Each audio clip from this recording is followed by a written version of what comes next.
Greetings, fellow Gorehounds. So we had some technical difficulties with this particular video. We forgot to record, or we accidentally turned off the recording for the actual video portion, but we did record the audio. So this following vlog is going to be an audio-only vlog for the simple reason that we don't have any footage to show you. Yeah, so. And we didn't want to re-record the vlog because it was going so well. Yeah, so I'll put like an image here, and I'll put all like when we do our our spoilers, our spoilers and links, I'll put all that there. But if you're wondering when you're watching, there's nothing wrong with your screen. We just didn't actually end up recording the video portion, unfortunately. So enjoy the audio and enjoy the vlog for this really good movie. So, spoilers. Here we go. Greetings, fellow Gorehounds, and welcome back to a Blood Splattered vlog. I'm the Horror Guru. And I'm Count Jackula. And today we're going to talk about Slapface, one of the latest Shudder original horror movies. This one in particular is about a young boy that befriends a monster in the woods that may or may not have something to do with the domestic abuse that he's experiencing at home. The name is derived from the game Slapface that kids sometimes used to play on the playground, where you basically, let's be real, guys played this. Did this. Guys played this. Where you get two guys, they stand there face to face, and they slap each other's face one at a time, and progressively get harder with the slap until one of you can't take it anymore. Yeah. It's sometimes called the ones. Yes, there's also variations of it. There's some where you're slapping each other's arms and not necessarily the face. There's ones where you're just punching each other in the arm. Mm-hmm. I know, there's variations, but in this particular movie, it's Slapface. I'm going to issue a huge warning here because when I did my For the Sake of Vicious vlog, I got some criticisms from people who felt I did not properly warn them that there was going to be discussions of sexual abuse on a minor in that movie. I felt like through our discussions that was clear. I thought that was pretty clear, yeah. But just in case I wasn't clear a second ago, this movie features abuse on a minor in a home. Yeah. Is domestic abuse. Yeah. And the motherfucking thing opens up with two kids slapping themselves in the face as hard as they fucking can. Oh yeah. Waste no time. Nope. I actually really dug this movie. I wasn't sure how I felt for the first half of the movie, but by the time we got to the second half, things started to come together in a way that worked for me. Like at first, I felt like the movie was kind of rushing through its plot points. Yeah, because there's a lot of missing time. Yeah. There are hours that go by between cuts, and you're like, wait, when is this happening? Yeah. It's like if you have a movie like, say, E.T., which this is obviously like much darker than something like E.T., but when you have a movie like E.T. where you have a kid who befriends some otherworldly creature, whether it be an alien, a monster in the woods, or an iron giant, there are certain beats that you are used to seeing in movies that this movie kind of skips over. Certain beats in the relationship between the kid and the creature that I felt like, and it made the movie feel like it was kind of rushing through the plot points. But once we got to the end of the movie and the movie's point became clear, that became less of a problem to me, because once I realized this isn't like Psycho Goreman. Ooh. This isn't like E.T., even though it kind of has trappings of that. It is a much darker movie with a much darker point. Yep. There's a lot of literal metaphors in this, to put it that way, before we get to the spoilers. But I wasn't sure how I felt, but once we got to the end, everything came together for me, and I really liked it. So if you sit down and watch this movie and you find yourself going like, man, we're really speeding through this befriending the creature thing. Yeah. Just hang in there. Trust me, the befriending of the creature is not actually the movie's point. Yeah, no, it is not. This is also a movie. Look, we said domestic abuse before. Oh yeah. But really, when you get right down to it, this is how an entire town bullies and neglects one kid. Oh yeah, and the people that ostensibly are there to help don't really help. Yeah, they don't really care. You know, they in fact, in ways, they make it worse. With like a single exception. There is one shining beacon of a character that wants to help in this. The problem is she's completely powerless to do anything. Yeah. It's kind of like if Antlers was even more bleak. For those of you that saw the movie Antlers. Yeah, because in Antlers, it might. In this one, it is. Oh yeah, because even Antlers also had the characters. That's the one character that's trying to help the kid, right? Right. But like this one's even more bleak about that. Oh yeah, there's no one's coming. Exactly. No help is coming, even though it really should be. Yep, absolutely. You know, it's your movie about watching the response to school shootings and lone gunmen and all that, about like, oh, well, we're just not going to do nothing. We're just going to say the thing that we're supposed to say and call it a fucking day. Even like the serial killer craze, because there's like this whole aspect of this movie where some of the characters are worried that the main character is becoming a serial killer because of certain things that they see him doing. Like one of the famous tropes of like all serial killer biographies, so to speak, or whatever you want to call them.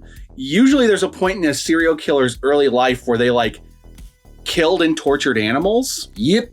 Which, by the way, the dog does not live. Oh yeah, I'm going to put the warning right here. There's a dog in this movie. It is brutally murdered.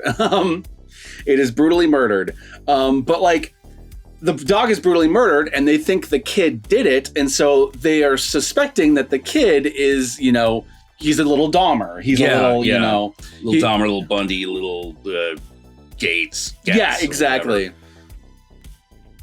Whatever. And so.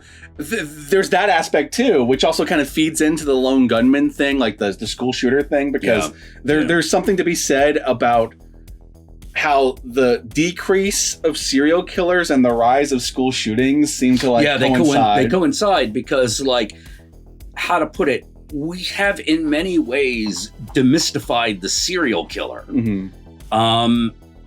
We've discovered, oh wait, serial killers are just these kind of losers for the most part. Like, they may have like one talent, but the main reason they don't get caught is because cops are stupid. Yeah. That's the big thing. That was the big thing with Dahmer, for sure. Yeah. For sure. And some other serial killers. Yeah, and 100%. Like one of for my favorite example of this is actually fucking the co-ed killer. Oh yeah. I forget. Oh god, now I'm spacing on his name. But like, he got caught because he turned himself in. There was a documentary on the one dude who, like, he killed supposedly like 90 women or something like that. Yeah. But they were all sex workers.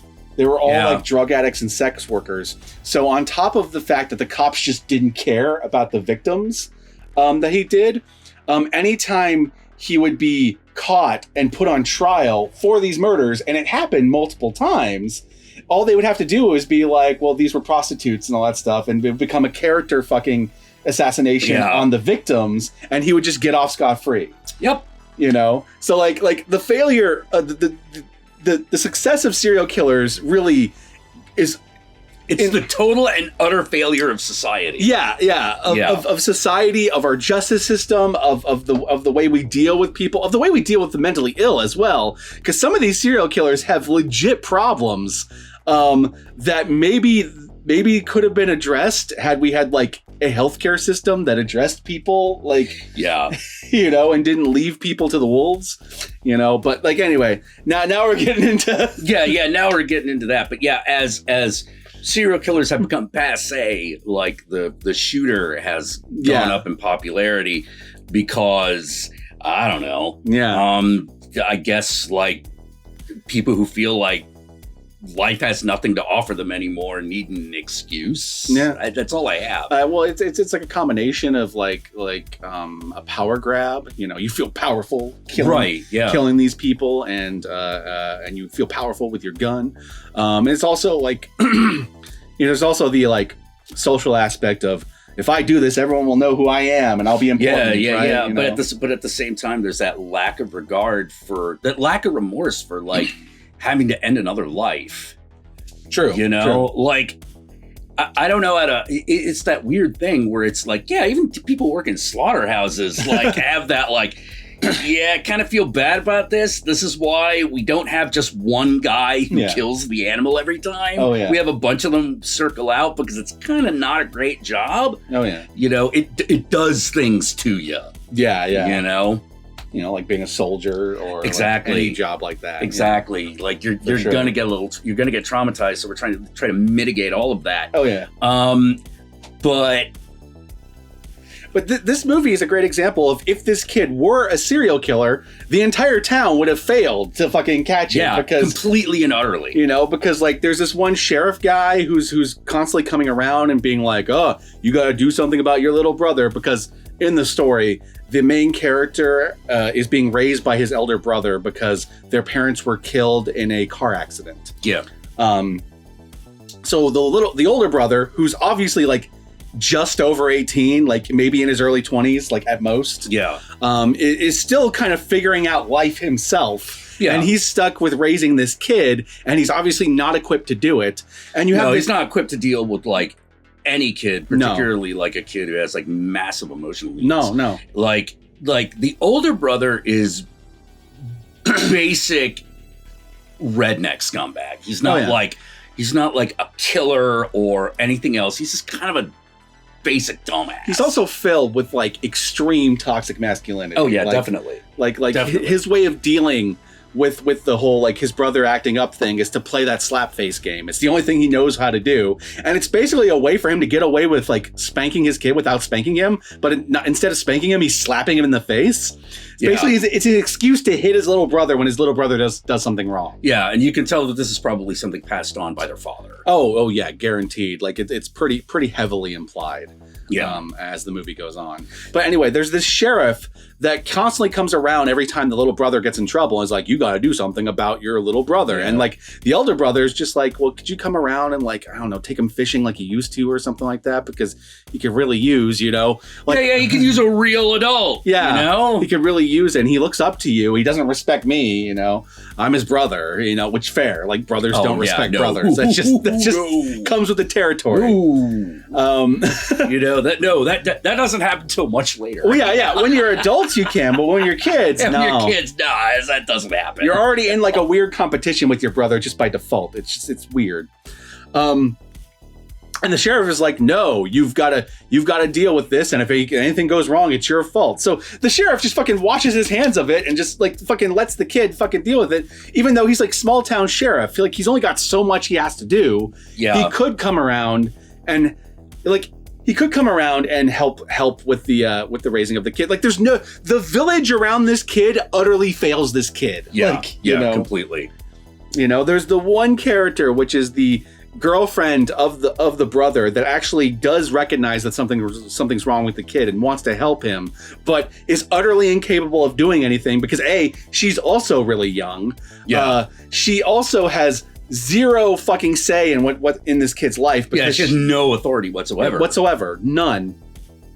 And the kid barely respects her because the kid's also filled with toxic masculinity. So she's a dumb woman in his mind. You know? Yeah. Well, even worse than that, she's not even like necessarily his brother's boyfriend. He's just whatever girl he's fucking this week. That's true. That's also true. Like there's it's not just specifically that he's a woman. It's just that, okay, is she even going to be around tomorrow? Which is actually like a great example of a thing that I thought they had like completely rushed through, but made more sense as the movie went on because like he sees her at the beginning of the movie. They like are at a bar and they like flirt. And then like within like a couple scenes, she's basically living with them in their fucking house. Yeah. And like making them food and stuff. And I'm like, wow, like we skipped through all the relationship stuff. But then it becomes clear as the movie goes on, this is the brother's pattern. The brother constantly brings women home from the bar because he's constantly at the bar because he's always getting drunk because he's got an alcohol problem. Yeah, because like, I mean, a guy in his situation is, that's not unusual. So he's like constantly going through women like their tissue paper, basically. Yeah, and you find out that a lot of what's going on in this is happening in it feels like it's happening longer, but when you put it all together, you're like, it's got to be happening in the course of a couple of days. There's like a point in which they signify it's been like maybe 2 weeks. Yeah. Over the course it's not a very long period of time. Like it's definitely like within the course of a single summer. Yep. Probably in a single month. Absolutely. And like the boyfriend's barely capable of holding a relationship, much less being a parent, totally. They're fighting all the time. They're arguing and screaming. It's one of those movies where you see the kid in one room while the adults are yelling at each other in the other room. And adults, adults. The older kids. Yeah, exactly. And the thing is the stuff that they argue about is completely nonsensical. It's either nonsensical or it's about him. Yeah.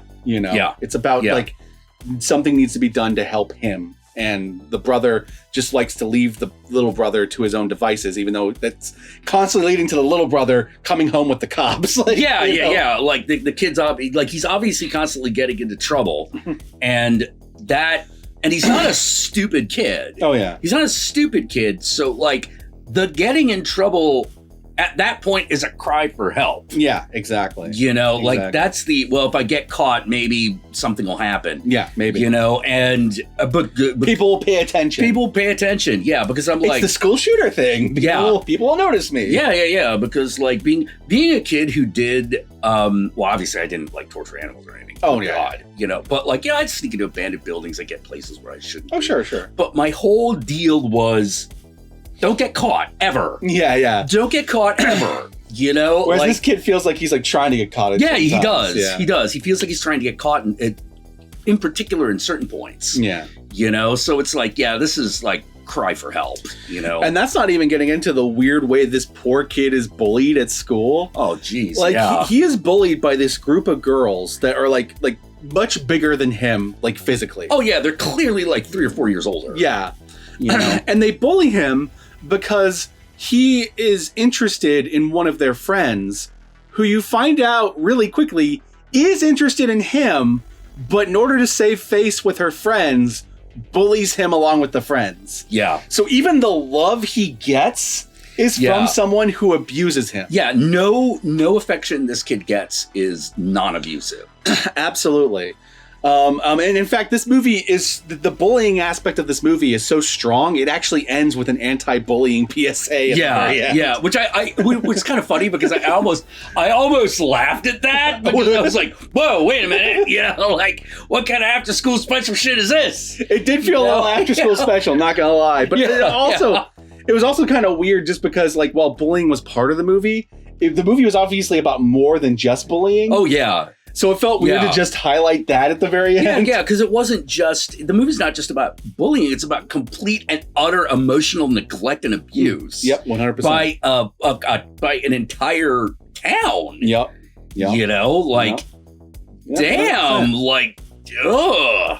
Like, again, it's like Antlers, if Antlers was even more bleak. And we described Antlers as one of the bleakest movies we saw last year. Yeah. So, saying a lot. In Antlers... you feel like, ground's gone sour. Yeah. It's like, why is this all happening here? Because bad shit's going on. You gotta leave. You gotta just get the fuck out because like, ground's gone sour. It's like if Antlers didn't have the socio-political town element where it goes into like why a town is all downtrodden and just hyper focused on this one kid. Yeah, because like this really is as opposed to Antlers, which is all about how these kind of lost towns create cycles of abuse and hatred. This is about apathy. Yeah. Apathy is the killer here. And much like Antlers, it's also about the generational trauma of domestic abuse. How domestic abuse begets domestic abuse begets domestic abuse. It like travels down the family line. Yeah, because you find yourself going like, you know what? The older brother, while he's an idiot,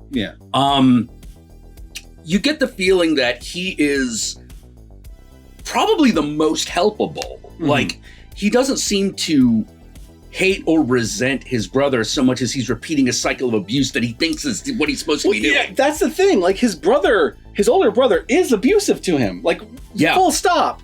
But like it's hard to be mad at him because much like his little brother, he issues cries for help that no one listens to. Yeah. With the exception of there is the girlfriend that tries to help, but he's so filled with that toxic masculinity and that women hatred. Yeah. That like he completely ignores her or shouts her down when she tries to help. Yeah. Like he needs a male role model to step in and help both of them.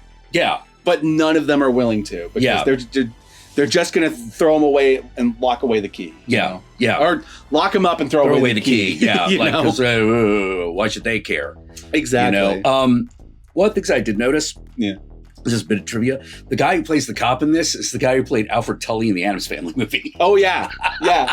I love that actor. He does a great job in this. Yeah. As the sheriff. You know? He's the great, like, character actor cameo in the movie. Yeah. Yeah. Because everyone else is like a young, newer actor, but he really stood out. Yeah. But we needed someone to, like, represent the failure of the older generation. Oh, yeah. 100%. 100%. In terms of the actual creature, it's a really cool creature, but it's obviously done on a really low budget. So like, they can only do so much with it. But what they do, like these really cool, like I don't know what they're called. Like these tendrils on the back that like spurt out whenever it goes to attack someone. It's like, it's really cool looking. Yeah. They do. The monster is shown a lot, but you don't see much of it. It's mainly in shadow, probably because they're like, look, that's going to look goofy if we properly light it. Fair enough. Like, you know, in full non-shadowed lighting, it probably looks ridiculous. Yeah. But in the lighting they did, it actually looks pretty cool. It's got like this kind of like almost like goblin-y, like witch in the woods aesthetic going to it. Yeah. The creature itself is kind of like a shadow cut out of the scene. Yeah. You know, it's kind of neat. They reduce it almost to a silhouette. Absolutely. And it kind of like moves silently like the God, I forget what they were called, but if you've ever seen that episode of Buffy with the silent men, like they... Oh, Hush? Hush, yeah. It kind of moves like them, where it's kind of got that smile and stuff. Yeah. Well, the other thing I liked about the creature is that they did this really, really, really... Oh, no, I just realized how genius this was. Okay, so the thing that they do with the monster... So the movie's called Slapface, right? Yeah. They focus a lot on the monster's hands. Oh, yeah, it's got these gnarly... And it's got these nice... They got these hands to be nice and gnarly. And so I was like, oh, it's really interesting that they... Oh, right, because it's called Slapface. Yep. You want to emphasize the instrument of destruction. Hands. You know? I definitely recommend this movie. It is a Shudder original movie, so it is currently available on Shudder. Go check it out on Shudder and watch it for yourself. We are not sponsored by Shudder. We're just really big fans. And with all that said, we're going to move on to the spoilers because we're teetering very close to them as it is. And so we might as well get to like the spoilery bits, like what happens at the end of this movie and what is the creature and all that stuff. But important things. This is about children getting abused and dead animal. And there's a dead dog. Dead dog in this movie. A dead mutilated dog. Oh, yeah. You know, like there was definitely it didn't quite do the, it didn't go super extreme, but like that thing is dead and you know it. Yeah. You know, there is a big blood spurt, you know? Yep, 100%. And with that said, my fellow gorehounds, let us move on to the spoilers.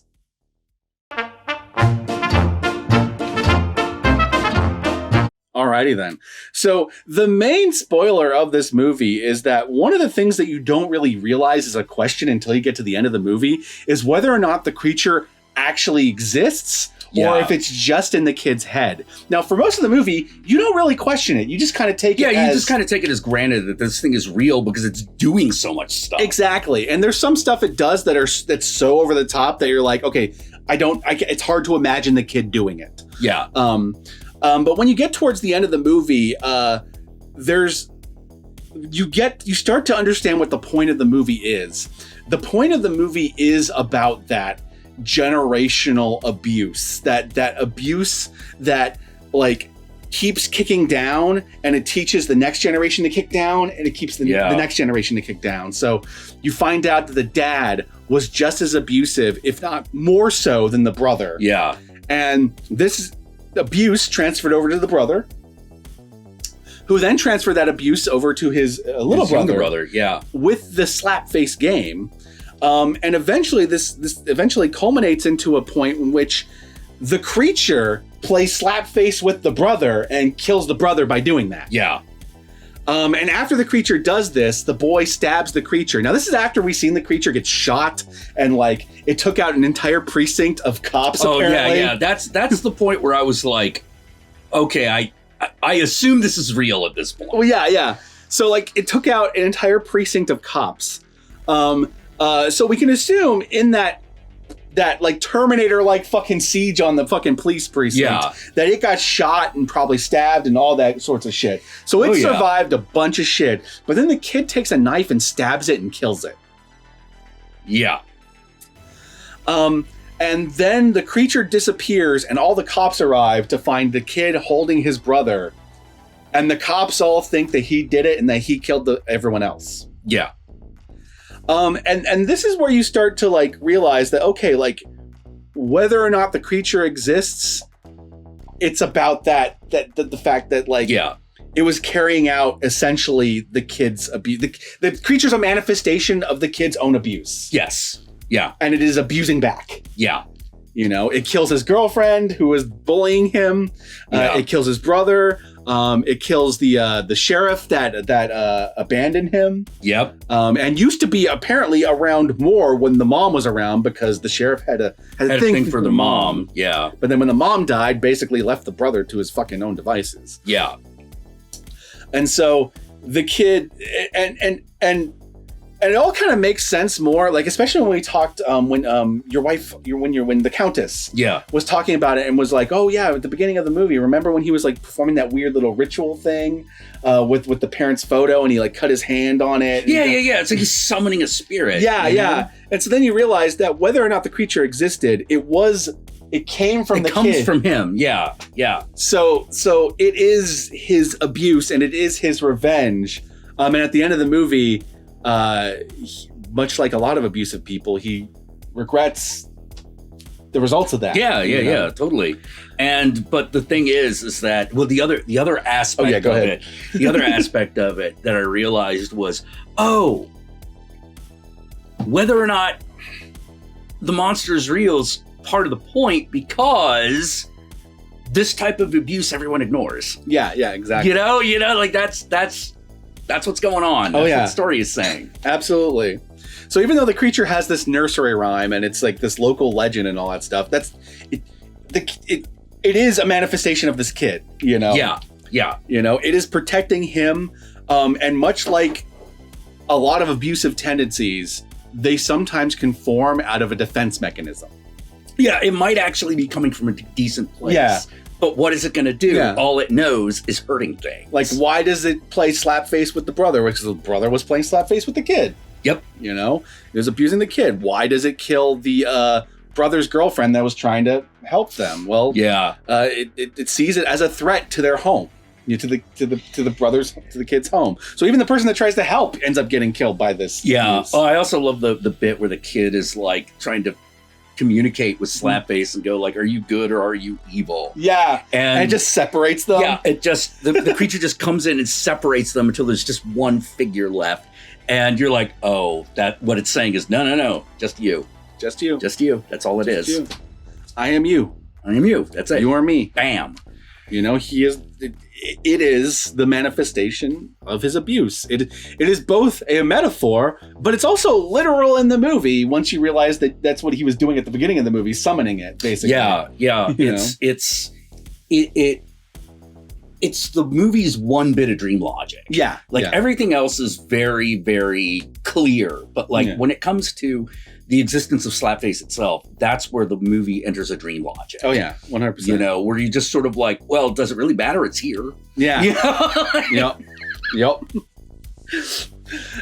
Oh man, yeah. And once that all became clear what the movie was saying and what it was doing, all my problems with the early parts of the movie started to kind of fade away, because it's just like, oh, it was rushing through the friendship between it and the creature, because the creature isn't really it's not really a friend. Yeah, it might not actually be a thing. Yeah. You know, it is a manifestation of him. It is connected to him through that. They're not bonding. They never needed to bond. It already was bonded to him. Yeah. You know? Yeah. This movie did get, one of the things that this movie did, where it really got me, is the fact that kid keeps exploring like the abandoned buildings. Oh yeah, because like I was a kid that did that. I was a kid that explored the abandoned buildings in town, and sometimes got a little hairy, but for the most part, it's just scary. Yeah, which is kind of the point. It's like the old cave. Main thing you got to worry about in going in there is you falling through a floor. Falling through the floor, big problem. Like if you fall through a floor or you end up like breaking a leg down some stairs or any sort of thing like that, that's your main danger. Your secondary danger is if someone happens to be sleeping out in there. And if someone else is in there and because you don't know. Yeah. You don't know why another person is in there, but another person who is in there probably doesn't want to be found. Well, like you don't want to stumble across someone's drug den. Yeah, which I did. Yeah, because when you happen, because when you do that, whether or not whether or not these people are normally violent, they might be worried that you're going to expose their drug den. Yeah. So that's the period of time when being a kid is both your biggest liability and your greatest asset. Absolutely. Yeah.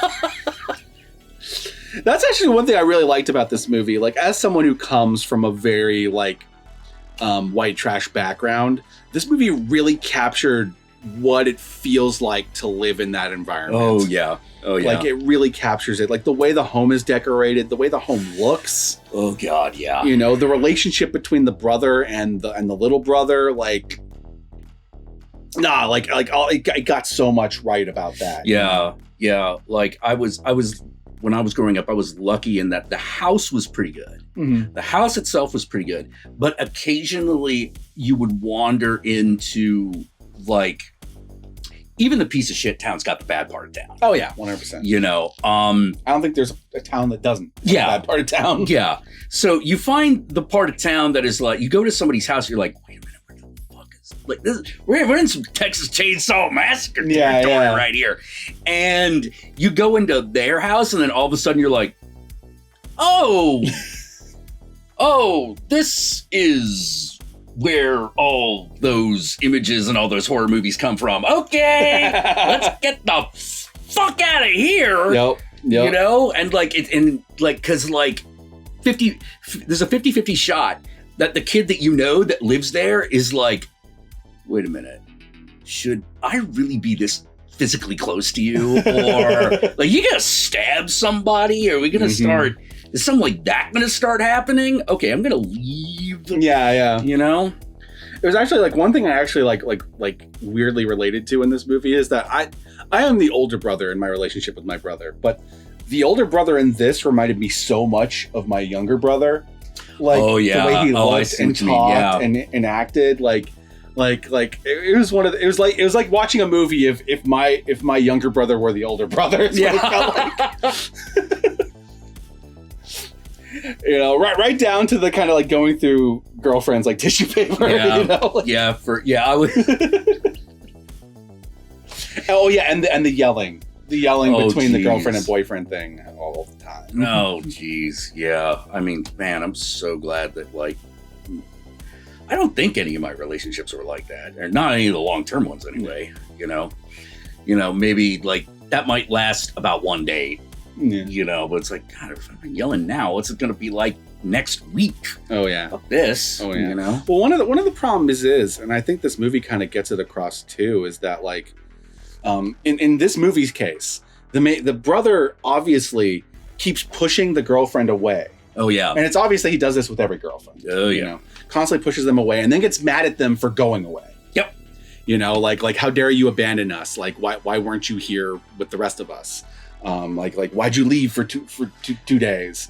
It's you told her to leave. You told her to get the fuck out. You told her to get the fuck out. So she did. But you can tell there's this element of he does not know how to interact with love in a non-toxic way. Yeah. But he craves that love, just like his little brother craves that love. Yeah. He's trying to figure it out, but he's got it all fucked up. And the little brother, that manifests in him being really interested in this girl that is constantly bullying him. Yep. And even though she keeps bullying him, he doesn't want anything bad to happen to her, and he kind of loves her. Yeah. So he's attached to that love. He doesn't know how to let go. Yeah, but it's part of the problem. Yeah. It's what's making everything worse. Neither brother knows how to walk away from the abuse, because to them the abuse is just the way it is. It is. Yeah. That's the way love's supposed to be, right? It's supposed to come with these screaming matches. It's supposed to come with the bullying, right? Yeah. Because that's what the dad taught them, and obviously the mom didn't stop anything. So yeah. I think it's funny, because when I think about it, it's like, well, what prevented me from like entering that kind of cycle, which I absolutely could have.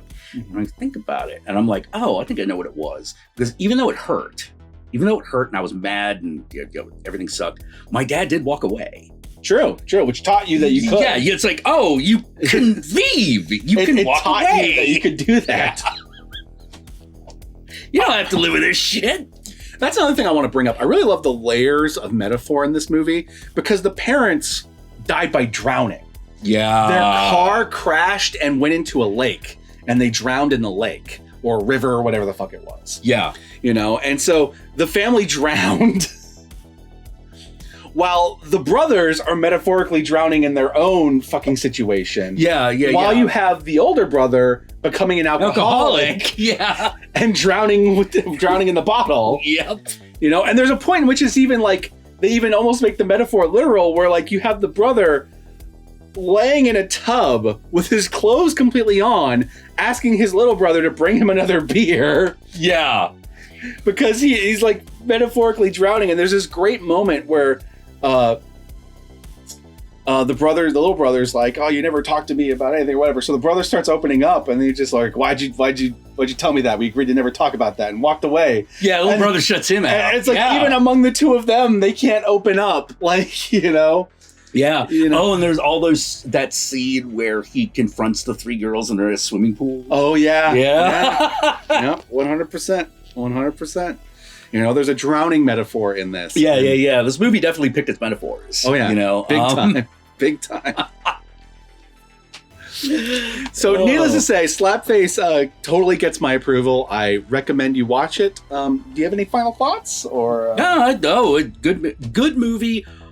Rough watch. Very rough. Very rough watch. If we haven't warned you enough, don't tell me in the comments section, because I don't want to hear it. Oh yeah. Like this is one of those movies, much like Antlers or Unearth, that is all about the American heartland is not only dying, it's pretty much a bloated corpse that's stinking. Like, if these conversations and my warnings at the beginning did not warn you for how bleak this movie is, for what the movie depicts, and for what happens to the characters in this movie, if you're not sufficiently warned, I do not know how to properly warn someone, and I should probably just stop trying. Yeah.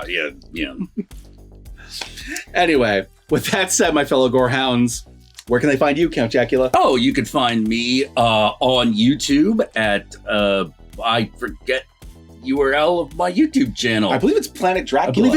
Dracula with a K. Yeah, where I'm streaming on YouTube right now, because I'm checking out YouTube, checking out the YouTube waters, because the audience really hasn't grown on Twitch that much. I met a lot of really great people, but like them numbers have stagnated, and so for the kind of like talk show format you do, it's really hard to like grow on Twitch. It is. So I'm like, okay, well, maybe I need to get back on YouTube and give that a try for a bit. Yeah. So that's what we're doing. So you can find me at Count Jackula. You'd think that it'd be a lot easier to fucking change up the pitch because of one detail, and then you realize, oh wait, actually, you got to redo the whole thing. Yeah, everything gets messed up because there was a music group named Count Jackula, so you had to name the channel on YouTube Planet Dracula. Exactly. Yeah. And then there was the issues with Twitter and all that stuff that led you having to create the account Counting Jack, which is my Twitter. And then I think you ran into the same problem with Count Jackula on Instagram, so you created Satanic Jackula on there. Yep. Yep. So now it's all a mess. All over the place. It's all a mess. Good news is I will have the links right here, and they'll also most likely be in the, in the description. Just look, just right there. Just right there. Like, we're going to be streaming on YouTube for probably at least through February. Yeah, absolutely. And we're probably going to be doing so more than once a week. Always check back either around 9 a.m. or 6 p.m. Pacific Standard Time, roughly around those periods of time. And how about you? Y'all know me. I'm the Horror Guru. You can find me at the Horror Guru on Twitter, on Twitch, on Instagram, and Facebook. Just look up the Horror Guru or Blood Splattered Cinema, and I'll be there. Be sure to like, comment, and subscribe, and don't forget to ring that notification bell so you're notified of my videos immediately upon their upload. And if you'd like to help out either of us more directly, then be sure to check out our Patreon pages. And remember, if you decide to go the Patreon route, even $1 a month can go a long way. And with all that said, my fellow Gorehounds, I think if you made it this far into the vlog, then you should comment below, and be sure to comment below using the hashtag. All right. I'm just going to put hashtag Slapwitch. All right. Oh, there you go. Yeah, hashtag Slapwitch. If you made it this far into the vlog, then I want you to comment below, and be sure to comment below using the hashtag Slapwitch. That way I know, that way Jack knows, that way the whole world knows that you watched this vlog all the way through. I almost made it through that. Yeah, almost. Problem with having so many allergies is that, like, the cat comes by and the next thing you know, I'm having hay fever in my throat. Also, it's like February in San Francisco, so all the allergens are starting to happen here. 100%. It's like the one downside of the area is allergy season comes really early. I also want to apologize to Gorehounds because the last 2 weeks we've kind of been vlogless, and that's mainly because we've been dealing with various things. We have friends that have ended up in the hospital. Jack and I are both dealing with our new doctors that we got. Yeah. I have a new doctor that's medical doctor. Yeah, and I have a new psychiatrist. Yeah. And our meetings with them have caused us to make like various life changes that we've basically been trying to settle into this week. Yeah. So it got like a little hard. Yeah. It's a little hard to like I'm sitting, like I'll be sitting here and it'll be like, oh God, I can't do this today. And then Josh will come by and he's like, dude, I don't think I can do this today. Yeah. You're like, right on. Yeah. You know, I had to get a couple shots for things that apparently I was due for shots for and didn't get when I was supposed to get them a while ago. So I got them recently, and you had like a golf ball on your arm for a minute. Yeah. I was like, they gave me the shots, and then I had the fucking swelling, and I had to fucking like basically like fucking chill out for like a couple days. And Jack had to switch some meds around, and that messed with his head. That messed with my head pretty bad. So like our ability to sit down and vlog was very minimal these last 2 weeks, but thankfully we're both doing a little bit better right now. So Yes. Hopefully we're going to record at least 2 more vlogs sitting here for some movies that came out last year. So look forward to that. Yeah, it feels good to be back and to be talking about awesome fucked up movies. Though this one's fucked up in a slightly different way than we're used to. Yeah. It got a little more. It got a little more cerebral than the average bear. Oh yeah, it's one of those. You know? It's one of those movies that hits a little too close to home at times. You know. Yeah. And with that said, my fellow Gorehounds, peace out, and I'll catch y'all later.